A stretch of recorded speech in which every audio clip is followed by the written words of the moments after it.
રાજ્યના કૃષિ મંત્રી રાઘવજી પટેલને બ્રેઇન સ્ટ્રોક આવ્યો હતો, જેના કારણે થઈને તેમને રાજકોટની સિનર્જી હોસ્પિટલના આઈસીયુમાં હાલ સારવાર હેઠળ રાખવામાં આવ્યા છે. રાઘવજી પટેલ હાલ આઈસીયુમાં સારવાર હેઠળ છે. મુખ્યમંત્રી સતત સંપર્કમાં છે.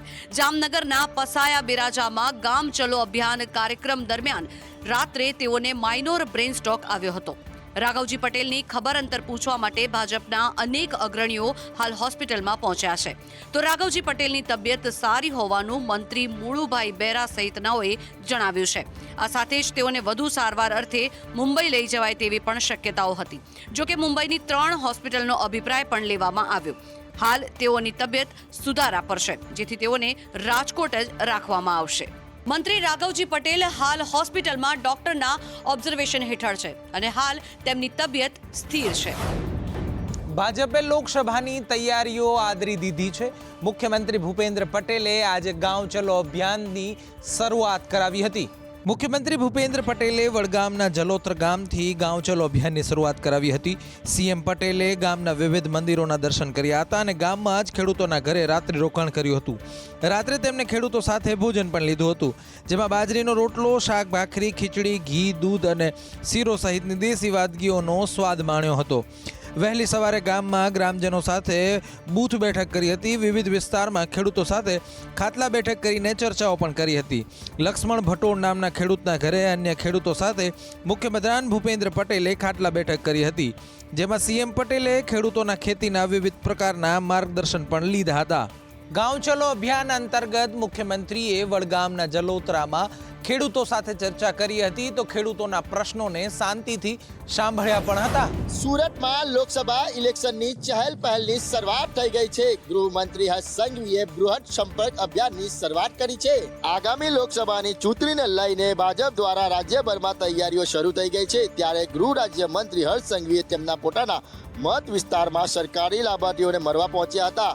બટાર ખાતે આવેલા સુમન પ્રધાનમંત્રી આવાસ લાભાર્થીઓ સાથે મુલાકાત કરી હતી. કેન્દ્ર અને રાજ્ય સરકારની વિવિધ યોજનાઓ તેમના સુધી પહોંચે છે કે નહીં તે અંગે લોકો સાથે ચર્ચા કરી હતી. સાથે તેઓને કોઈ સમસ્યા તો નથી ને સહિતના મુદ્દાઓ જાણવાના પ્રયાસ કર્યા હતા અને સુવિધાઓની પણ ચકાસણી કરી હતી. આપણે જણાવી દઈએ કે આ આવાસમાં 300 લોકોને રહેવાનો મોકો મળ્યો છે, એટલે કુલ 300 પરિવારના ઘર મળ્યા છે. ગૃહમંત્રી હર્ષ સંઘવીએ લોકોને મળ્યા બાદ કહ્યું કે દિન દુખિયા લોકોને પોતાનું મકાન મળ્યું છે. લોકોએ વડાપ્રધાન નરેન્દ્ર મોદીનો આભાર માન્યો છે. સાંસદ CR પાટીલે બહેનોને રામલલ્લાના દર્શન કરાવવાનું વચન આપ્યું છે. પહેલા બહેનોની નોંધણી કરવામાં આવશે, ત્યારબાદ તેમને દર્શનાર્થે લઈ જવામાં આવશે. લોકસભા 2024ની ચૂંટણી નજીક આવી રહી છે, ત્યારે જનતાને રીઝવવા માટે તમામ પ્રયાસો નેતાઓ દ્વારા કરવામાં આવી રહ્યા છે. ત્યારે ચીખલીમાં યોજાનાર હલ્દી કંકુ કાર્યક્રમમાં CR પાટીલે બહેનોને વચન આપતા કહ્યું હતું કે કાર્યક્રમમાં હાજર તમામ બહેનોએ અયોધ્યા લઈ જશે. કાર્યક્રમમાં હાજર મહિલાઓને નામ નોંધી દેવા પાટીલે અપીલ કરી છે. ખાસ કરીને ટ્રેન મારફતે મહિલાઓને અયોધ્યા લઈ જવાનું આયોજન પણ કરવામાં આવી રહ્યું છે. અયોધ્યા જઈએ આપણે પહેલા કોને જવું છે? અહીંયા જેટલા બેઠા છે નંબર પહેલો આ બધા નામ લખાવી દેજો. તમને ચોક્કસ અયોધ્યાના દર્શને 22 જાન્યુઆરીએ યોજાયેલી પ્રાણ પ્રતિષ્ઠા બાદ લાખોની સંખ્યામાં ભક્તો ભગવાન રામના દર્શન માટે પહોંચી રહ્યા છે. ત્યારે અહીંયાથી પણ બહેનોને લઈ જવાનું આયોજન કરવામાં આવ્યું છે. સ્વામી દયાનંદ સરસ્વતીની 200મી જન્મ જયંતિની ઉજવણી મોરબી ખાતે કરવામાં આવી, જેમાં PM મોદી વર્ચ્યુઅલ જોડાયા અને સંબોધન કર્યું. कैसे हमारी रूढ़ियां और अंधविश्वास ने देश को जकड़ा हुआ. समाज का एक वर्ग भारतीय संस्कृति और आध्यात्म से लगातार दूर जा रहा था. ऐसे समय में स्वामी दयानंद जी ने वेदों की ओर लौटो इसका आह्वान किया. अमृत काल में भारत को आधुनिकता की तरफ ले जाना है. हमारे देश को, हमारे भारत को વિકસિત ભારત બનાના. કોંગ્રેસના પૂર્વ ધારાસભ્ય CJ ચાવડા આવતીકાલે ભાજપમાં જોડાશે. પ્રદેશ પ્રમુખ CR પાટીલની હાજરીમાં વેલકમ પાર્ટી થશે. CJ ચાવડા આવતીકાલે 12મી ફેબ્રુઆરીએ કેસરીઓ ધારણ કરશે. વિજાપુરમાં ભાજપ પ્રદેશ અધ્યક્ષ CR પાટીલની હાજરીમાં CJ ચાવડા ભાજપમાં વિધિવત રીતે જોડાશે. પાટીલ તેમને ખેસ પહેરાવીને પાર્ટીમાં વેલકમ કરશે. ઉલ્લેખનીય છે કે થોડાક દિવસો પહેલા જ વિજાપુરના પૂર્વ ધારાસભ્ય CJ ચાવડાએ કોંગ્રેસમાંથી રાજીનામું આપ્યું હતું. ત્યારે લોકસભાની સાથે જ યોજાનારી વિધાનસભાની પેટા ચૂંટણીમાં CJ ચાવડા વિજાપુરથી ભાજપના ઉમેદવાર હશે તે નિશ્ચિત મનાઈ રહ્યું છે. જો કે CJ ચાવડાને ભાજપ સાબરકાંઠાથી ઉમેદવાર બનાવશે તેવી અટકળોએ પણ જોર પકડ્યું છે. આ તમામની વચ્ચે ચાવડાને લોકસભાના ઉમેદવાર બનાવાય તેવી શક્યતા નહિવત છે. ઉત્તર ગુજરાતના ખેડૂતોની માઠી દશા બેઠી છે. પશુપાલન પર નપતા જિલ્લાઓમાં પશુઓમાં લંપી વાયરસ બાદ હવે ખરવા રોગે ભરડો લીધો છે, જેના કારણે પશુઓના ટપાટપ મોત થઈ રહ્યા છે. જેને લઈને ઋષિકેશ પટેલે મહત્વની વાત કહી છે. પશુઓના રોગની વાત છે તો પશુઓના રોગ માટે રાજ્ય સરકાર અને પશુપાલન વિભાગ દ્વારા પૂરતી કાળજી લેવાઈ રહી છે. અને જ્યારે પણ રાજ્યની અંદર કોઈ પણ ખૂણામાં, કોઈ પણ વિસ્તારની અંદર પશુ હોય કે માણસ હોય, કોઈ પણ રોગચાળો દેખા દે એટલે તરત જ રાજ્ય સરકાર હરકતમાં આવી અને તરત જ એની કાર્યવાહી કરે છે અને ખૂબ ઝડપથી એ કાર્યવાહી કરી અને એને કંટ્રોલમાં પૂરેપૂરો કર્યો છે. અને ભૂતકાળમાં પણ તમે જોયું છે. આપને જણાવી દઈએ કે આ એક વિષાણુજન્ય રોગ છે જે સામાન્ય રીતે શિયાળા અને ઉનાળામાં જોવા મળતો હોય છે, જેમાં પશુઓને તાવ આવે છે અને મોતની પણ સંભાવના છે. હવે 3 મહિના બાદ વ્યક્તિ માંદું પડી અને સ્વસ્થ પણ થઈ જાય અને 3 મહિના બાદ તેની કાર્યવાહી કરવામાં આવે છે, જેના કારણે લોકોના સ્વાસ્થ્ય સાથે સીધી રીતે ચેડા થતા હોય તેવું લાગી રહ્યું છે. આજે ભાવનગર મનપાના આરોગ્ય વિભાગે જુદા જુદા વિસ્તારોમાં ફરી અખાદ્ય વસ્તુઓનો નાશ કર્યો હતો. આરોગ્ય વિભાગ દ્વારા શહેરના વિવિધ વિસ્તારોમાં નાસ્તાની દુકાનોમાં જઈ વિવિધ ખાદ્ય ચીજોના નમૂના લીધા હતા. શહેરના સરદારનગર, વાઘાવાડી રોડ સહિતના નાસ્તાની દુકાનોમાં ખાદ્ય ચીજ વસ્તુઓના નમૂના લેવામાં આવ્યા હતા. ચીઝ, બટર સહિતની વસ્તુઓને લેબોરેટરીમાં તપાસ અર્થે મોકલવામાં આવી છે. હવે નમૂનાઓના રિપોર્ટ 3 માસ બાદ આવશે. હવે અહીં સવાલ એ થાય છે કે જ્યારે સેમ્પલ લીધા પહેલા અને રિપોર્ટ આવતા પહેલા તો લોકોએ આ ખોરાક ખાઈ લીધો હોય છે. ભાવનગરમાં પનીરના નમૂના ફેલ જવાના કારણે હાલ તંત્ર એલર્ટ બની ગયું છે. આજકાલ ગોંડલ રાજકોટ નેશનલ હાઈવે પર તેલ ભરેલા ટેન્કર અને ટ્રકને અકસ્માત સર્જાયો. અકસ્માત સર્જાતા ટેન્કરમાંથી તેલની રેલમછેલ થઈ. ગોંડલ રાજકોટ નેશનલ હાઈવે પર શેમડા પાસે ટ્રક અને ટેન્કર વચ્ચે અકસ્માત થયો હતો. તેલ ભરેલા ટેન્કર અને સિમેન્ટ ભરેલા ટ્રક ગોંડલ તરફથી રાજકોટ તરફ જતું હતું, જેમાં તેલના ટેન્કરની પાછળ સિમેન્ટ ભરેલા ટ્રક ઘુસાડી દીધો હતો. અકસ્માતને કારણે તેલ ભરેલા ટેન્કરમાંથી તેલ રસ્તા પર ઢોળાયું હતું અને જેથી લોકોએ તેલ લેવા પડાપડી કરી હતી. હાથમાં જે આવ્યું તે વાસણ લઈને લોકો તેલ લેવા માટે દોટ લગાવી હતી. લોકો બરણી, કેરબા, ડોલ સહિતના વાસણો લઈને પહોંચી ગયા હતા અને તેલ ભરવા લાગ્યા હતા. રસ્તા પર તેલની ધારાઓ વહેવા લાગી હતી તો અકસ્માત થયા બાદ ટેન્કર લીકેજ સાથે ગોંડલ સુધી ગયું હતું, જેના કારણે હાઈવે પર તેલ ઢોળાયું ત્યાં વાહન ચાલકો સ્લીપ ખાઈને પડવા લાગ્યા હતા. આખરે ફાયરે રોડ પર પાણીનો મારો ચલાવી તેલ દૂર કર્યું.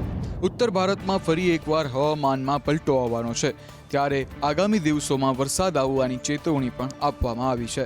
દક્ષિણ પૂર્વીય યુપીમાં આવતીકાલથી 3 દિવસ હળવા વરસાદનું એલર્ટ જાહેર કરવામાં આવ્યું છે. આ સિવાય મધ્ય ભારતમાં આજથી 13 ફેબ્રુઆરી સુધી હળવાથી મધ્ય વરસાદ અને વાવાઝોડાની ચેતવણી જાહેર કરવામાં આવી છે. આ સિવાય ઉત્તર ભારતના મેદાની વિસ્તારોમાં હાલમાં લઘુત્તમ તાપમાન 7 થી 11 ડિગ્રી સેલ્સિયસની વચ્ચે નોંધાઈ રહ્યું છે. પંજાબના અમૃતસરમાં આજે તાપમાન 4.6 ડિગ્રી હતું. આ સિવાય હિમાચલ પ્રદેશ અને પંજાબમાં આજે ઠંડીનું મોજું નોંધાયું હતું. વિદર્ભમાં આજે કરા પડ્યા હતા. 11 અને 12 ફેબ્રુઆરીએ વિદર્ભ અને છત્તીસગઢમાં, 13 અને 14 ફેબ્રુઆરીએ બિહારમાં, ગંગાના પશ્ચિમ બંગાળમાં 11 ફેબ્રુઆરીએ હળવાથી મધ્યમ વરસાદ થશે. તો આગામી 3 દિવસમાં પૂર્વ ભારતમાં હવામાનમાં 3 ડિગ્રી જેટલો વધારો થવાની શક્યતાઓ સેવાઈ રહી છે. વડાપ્રધાન નરેન્દ્ર મોદીએ આજે મધ્યપ્રદેશના જાબુઆમાં આદિવાસી સંમેલનમાં રોડ શો બાદ સંબોધન કર્યું હતું. સંબોધન વખતે તેમણે કહ્યું કે હવે તો વિપક્ષ પણ કહી રહ્યું છે કે 2024માં અમે 400 ને પાર જઈશું. कुछ लोग कह रहे हैं कि मोदी मध्य प्रदेश में झाबुआ से लोकसभा की लड़ाई का आगाज करेगा.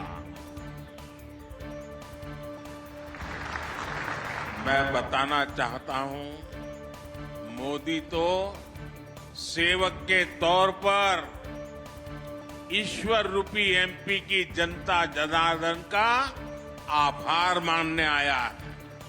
વધુમાં પીએમ મોદીએ વિપક્ષ પર પ્રહાર કરતા કહ્યું કે કોંગ્રેસ માટે આદિવાસી સમાજ એ વોટ બેંક છે, જ્યારે અમારા માટે આદિવાસીઓના સપના એ મોદીની ગેરંટી છે. આજે રામ દરબારમાં યોગી સરકાર પહોંચી રામલલ્લા સામે નતમસ્તક થઈ. રવિવારે ઉત્તર પ્રદેશ સરકાર રામલલ્લા સામે નતમસ્તક થઈ. આ પહેલીવાર હશે જ્યારે આટલી મોટી સંખ્યામાં ધારાસભ્યો એક સાથે રામલલ્લાના દર્શન કર્યા હોય. ભાજપના ધારાસભ્યોની સંખ્યા 254 છે. મુખ્યમંત્રી યોગી આદિત્યનાથના નેતૃત્વમાં તમામ મંત્રીઓ અને ધારાસભ્યો રામલલ્લાના દર્શને પહોંચ્યા. સીએમ બપોરે 12 વાગે મહર્ષિ વાલ્મીકી ઇન્ટરનેશનલ એરપોર્ટ પહોંચ્યા હતા. કેબિનેટના સભ્યો અને ધારાસભ્યો અહીં 10 લક્ઝરી બસમાં આવ્યા હતા. બસમાં રામધૂન વગાડવામાં આવી હતી. આપને જણાવી દઈએ કે મુખ્યમંત્રીએ 1 ફેબ્રુઆરીએ જ તમામ મંત્રીઓ અને ધારાસભ્યો સાથે દર્શન કરવાનું આયોજન કર્યું હતું. ગયા બુધવારે અરુણાચલ પ્રદેશના મુખ્યમંત્રી પેમા ખાંડુએ પોતાના મંત્રીમંડળ સાથે પહોંચી રામલલ્લાના દર્શન કર્યા હતા. આ ક્રમે ઉત્તર પ્રદેશના ધારાસભ્યો માટે આજે રવિવારનો દિવસ નક્કી કરાયો હતો. હવે વાત આર પાર લડાઈની. દિલ્હી તરફ ખેડૂતોની કૂચ તો પંજાબ હરિયાણા બોર્ડર સીલ કરાઈ.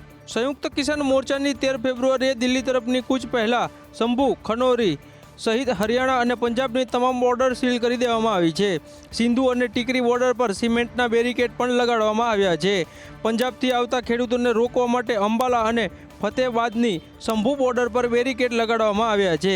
હરિયાણાના 7 જિલ્લામાં 6 વાગ્યાથી મોબાઈલ ઇન્ટરનેટ, ડોંગલ અને SMS બંધ કરી દેવામાં આવ્યા છે. આ પ્રતિબંધ અંબાલા, હિસાર, કુરુક્ષેત્ર, કંથેલ, જીંદ, ફતેહબાદ અને પોલીસ જિલ્લા ડબવાલી સહિત સિરસા જિલ્લામાં રહેશે. આ આદેશ 13મી ફેબ્રુઆરીની મધરાત 12 વાગ્યા સુધી અમલમાં રહેશે. આ સાથે દિલ્હી અને પંજાબના રૂટ પણ ડાયવર્ટ કરવામાં આવ્યા છે. તો કેન્દ્ર સરકારે અર્ધલશ્કરી દળની 64 કંપનીઓ હરિયાણા મોકલી છે.